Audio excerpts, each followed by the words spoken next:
23rd of Ramadan, and these are the days that reminds us about the Shahada of one of the very important personality in our history, somebody who was very close, very beloved to Rasulullah sallallahu alaihi wasallam. Ali ibn Abi Talib radiallahu ta'ala anhu was made shaheed on the 20th of Ramadan, and on 21st he was buried. Like these are the days of this great Shahada. Ali's radiallahu ta'ala anhu's parents, Abu Talib and his wife Fatima bint Asad radiallahu ta'ala anha, they had made a lot of favors to Rasulullah sallallahu alaihi wasallam. Young Muhammad sallallahu alaihi wasallam had no father when he was born, lost his mother at 6, lost his grandfather at 8, so he was going through a lot. And finally, Abu Talib was the one who took care of him. Abu Talib was not a very rich man, and he has a lot of children. And sometimes they don't have enough food to eat. But when young Muhammad sallallahu alaihi wasallam became part of their family, they very soon they realized one thing, that whenever Muhammad sallallahu alaihi wasallam is present at food time eating, the food is never short. That was, and as soon as they realized it, they stopped eating if he is not there. They will wait. Okay, hold on, let him come and join, and the food is never short.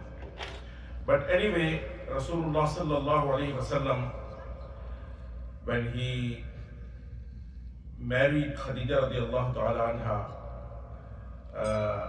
he, after 2-3 days, he moved to her house because the house of Abu Talib was not that big. And Khadija radiallahu ta'ala anha had her own home, which was really big. And Rasulullah sallallahu alaihi wasallam moved there. But he has always been considering his uncle Abu Talib, who was not very well off. So after some time, when Ali radiallahu ta'ala was born, Rasulullah sallallahu alaihi wasallam and Khadija radiallahu ta'ala, they made mashwara that we need to really help our uncle who is struggling financially.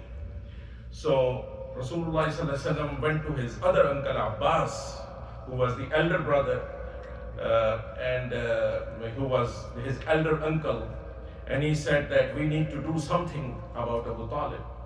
So what we can do? So Rasulullah sallallahu alaihi wasallam suggested that why don't we adopt his children so that we take care of them and we take him off that burden. So Abbas radiallahu ta'ala anhu adopted Ja'far bin Abi Talib, the elder brother of Ali, and Rasulullah sallallahu alaihi wasallam and Khadija adopted the newly born baby Ali radiallahu ta'ala. And when Rasulullah sallallahu alaihi wasallam received the first wahi and became the Nabi of Allah, Ali radiallahu ta'ala anhu was already living as his family member in their home, and he was around 10 years old. And Rasulullah sallallahu alaihi wasallam, when he received the first wahi, he conveyed that message, first one, to Khadija radiallahu ta'ala anha, and she was the first ever Muslimah, accepted Rasulullah sallallahu alaihi wasallam, and they used to pray together at night. And Ali was a young 10 years old. One time he saw them praying. He said, "What you are doing?" And Rasulullah sallallahu alaihi wasallam explained to him that I am Nabi of Allah and I have been given this responsibility and this is what we are doing. So what do you think? He was a young boy. He said, "Let me talk to my dad, Abu Talib." And Rasulullah sallallahu alaihi wasallam didn't want to disclose at that time. So he said, "Okay, hold on. Think about yourself, what you think, but don't mention it to your dad right now." Next day, Ali radiallahu ta'ala anhu made up his mind and he joined them and he accepted Islam. And when Rasulullah sallallahu alaihi wasallam, after about 3 or 4 years of his Nabuwah, was given the order by Allah subhanahu wa ta'ala, وَأَنذِرْ عَشِيرَتَكَ الْأَقْرَبِينَ. So that now, before that, he was only inviting particular specific people very close to him, like Abu Bakr Siddiq radiallahu ta'ala anhu, Zayd bin Harisa and others. But when the order came, now you have to invite all your family, so he invited all his family and all the uncles, Abbas and Abu Talib and Abu Lahab and everybody. They were all together, their families, about 40 people. And Rasulullah sallallahu alaihi wasallam and Ali radiallahu ta'ala anhu and Khadija radiallahu ta'ala and Zayd, they all prepared a very good dinner for them. And after that, Rasulullah sallallahu alaihi wasallam invited them that I'm going to invite you to the best thing in the world, in the dunya and the akhirah, and that I am the Nabi of Allah, and who is going to support and who is going to join me? And nobody answered. Ali radiallahu ta'ala stood up. And you know what he said? He said, I know I'm the youngest, and my eyes are hurting, and my legs are skinny, but I will stand for you. And Rasulullah sallallahu alaihi wasallam said, okay, you sit down. And then he asked again. He wanted to his other family members, and nobody is answering. And Ali radiallahu anhu stood up second time, and Rasulullah sallallahu alaihi wasallam said, okay, all right, you sit down. Third time, and nobody stood up, Ali radiallahu anhu stood up again. Third time, and Rasulullah sallallahu alaihi wasallam said, you are my brother, you are my waris, you are the one who is my family member. So that's how that Ali radiallahu ta'ala stood with Rasulullah sallallahu alaihi wasallam from the very beginning. And on every occasion, he has been with him throughout the Meccan period. And we know that when Rasulullah sallallahu alaihi wasallam was migrating to Medina, all the Quraysh and their families, they planned to assassinate Rasulullah sallallahu alaihi wasallam, to kill him. And Rasulullah sallallahu alaihi wasallam was informed that next morning they are going to attack. So the night before, Rasulullah sallallahu alaihi wasallam left, and he asked Ali radiallahu ta'ala to sleep on his bed. At that time, Ali radiallahu ta'ala was about 22 or 23 years old, but that was actually ready to die, because there was a possibility when they will come and attack, Rasulullah sallallahu alaihi wasallam not there and Ali will be there, so most likely he will get killed. And subhanallah, all night he slept, and in the morning they found out, and they got very upset. But as Rasulullah sallallahu alaihi wasallam instructed Ali, he stayed 2-3 more days in Mecca, and whoever Rasulullah sallallahu alaihi wasallam owned anything, he did all those deals, finished, and then he migrated. At that time when he arrived Quba, Rasulullah sallallahu alaihi wasallam was already there with Abu Bakr Siddiq. And Ali radiallahu ta'ala arrived, and his eyes, most of his, many times in his life, his eyes have not been doing good. And this was something very common in those days, because the desert, sand used to get into eyes, and it makes the eyes sick and kind of infection. And when he arrived there at Quba, he had this eye hurting. And it was known that at that time, if your eyes are hurting, you don't eat any sweet, any dates or anything, because this will make it worse. But when he arrived over there, he was so hungry, he found dates and he started eating. And one of the Sahabi complained to Rasulullah, Ya Rasulullah, look at Ali. His eyes is hurting and he is still eating dates. And Rasulullah said, what are you doing, Ali? He said, Ya Rasulullah, I'm eating with my other eye.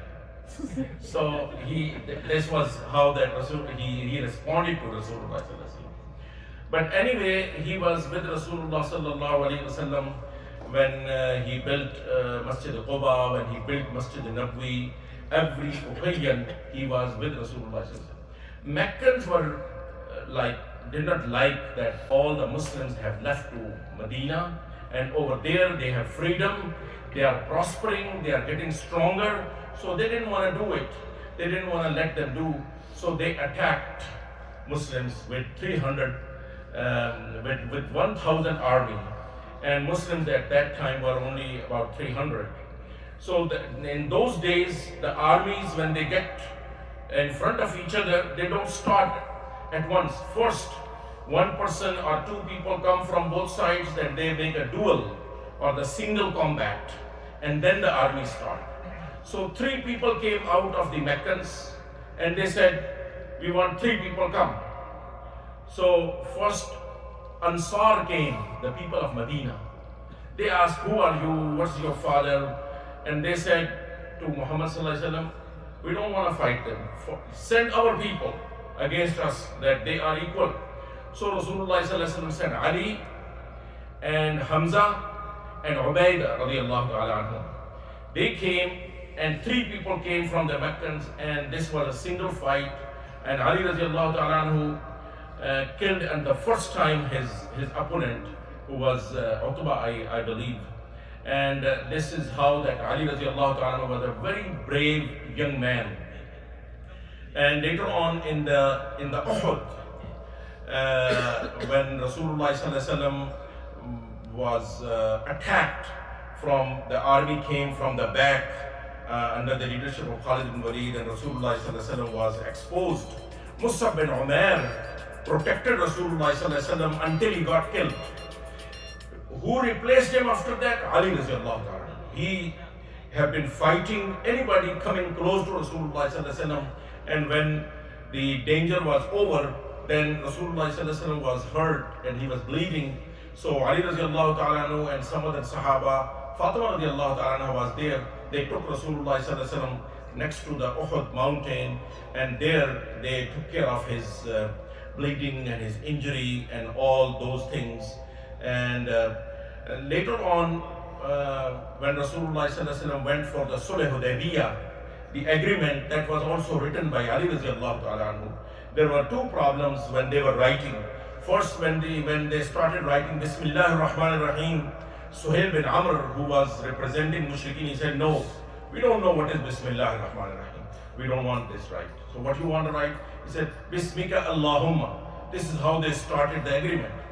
When they said that this is an agreement between Muhammad, the Nabi, the Prophet of Allah, Rasulullah, and Suhail, he said, no, we don't believe he is Rasulullah. Otherwise, there will be no problem. So we don't want this. So Ali radiallahu ta'ala anhu said, Ya Rasulullah, how can I wipe out or erase that you are not the Nabi of Allah? So Rasulullah sallallahu alaihi wasallam did himself. After the battle of the Badr, in the second year of the Hijrah, Rasulullah sallallahu alaihi wasallam married his daughter Fatima to Ali radiallahu ta'ala. Before Ali, 2 people proposed her. You know who were? Abu Bakr Siddiq and Umar ibn Khattab. And Rasulullah sallallahu alaihi wasallam did not answer anything. He didn't say yes, didn't say no.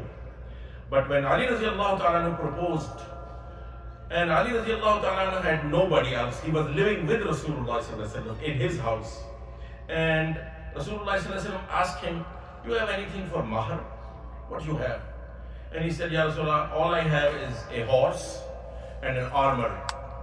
And actually he had a camel also, which was by mistake killed by Hamza radiallahu ta'ala when he was kind of drunk.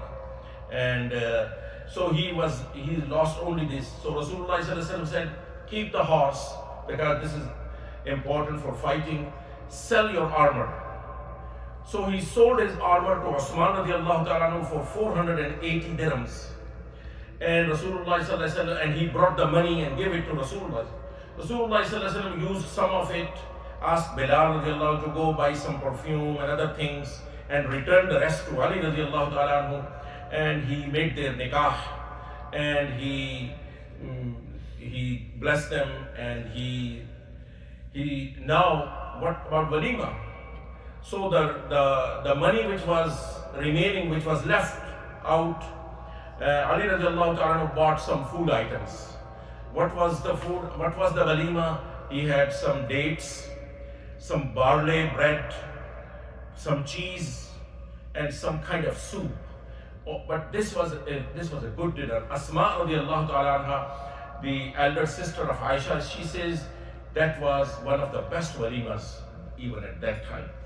And now Ali radiallahu ta'ala doesn't have a place to live. So Rasulullah sallallahu alaihi wasallam said, rent out some place. So he rented a house close to the house of Rasulullah. That was the house of Nu'man. And Ali radiallahu ta'ala and Fatima radiallahu ta'ala, they moved over there.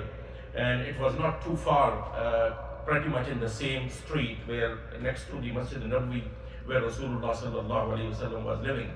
But anyway, Ali radiallahu ta'ala anhu has always been there. After Sulh Hudaybiyah, when Rasulullah sallallahu alaihi wasallam came back, he has to take care of the Jews from Khaybar because they have been a continuous threat and they have been making conspiracies against the Muslims. Now that there was a peace agreement from the Meccans, so that side was safe, so Rasulullah sallallahu alaihi wasallam decided to take care of the Khaybar. He went over there. They had very strong fortresses in which they were living, surrounded. So many Sahaba tried, but they could not open those forts. And one day Rasulullah sallallahu alaihi wasallam said that tomorrow I'm gonna give the flag to somebody who will take care of the business and he will open all the forts. So next morning everybody was expecting that maybe he's that lucky person, and Rasulullah sallallahu alaihi wasallam called Ali radiallahu ta'ala that you go ahead and gave him the flag. And Ali radiallahu ta'ala anhu said, Ya Rasulullah, what should I do? Fight them, kill them, invite them to Islam? What should I do? And Rasulullah sallallahu alaihi wasallam said, no, invite them to Islam. And then that is the well-known saying of Rasulullah, which is in Sahih Bukhari on that occasion. He said, Ali, if one person accepts Islam on your hand, it's better for you than the whole world and whatever in it. This is a very important message for us. We have opportunity to convey the message, and if one person accepts Islam on our hand, because of this, Rasulullah sallallahu alaihi wasallam says, better than the whole world and whatever in it. So at least we should make this niyat and make this that I will try at least to give 1% shahada in my life. We are interacting with so many people on daily basis. So whenever we get a little opportunity, we talk about Islam. We read some basic book so that we are ready to talk. Those small books that are written, Introduction to Islam, who are Muslims, we really need to keep one, go over it and know very good, so that whenever there is an opportunity, I don't tell them, okay, I'll take you to the Imam. But I can make a conversation, and you never know. We make dua and Allah subhanahu wa ta'ala can change the hearts of anyone He likes, because this is what is from Allah subhanahu wa ta'ala. But anyway, that Khaybar was opened and it was conquered because of Ali radiallahu ta'ala was deputed. Later on, Rasulullah sallallahu alaihi wasallam gave many important assignments to Rasulullah sallallahu alaihi wasallam. When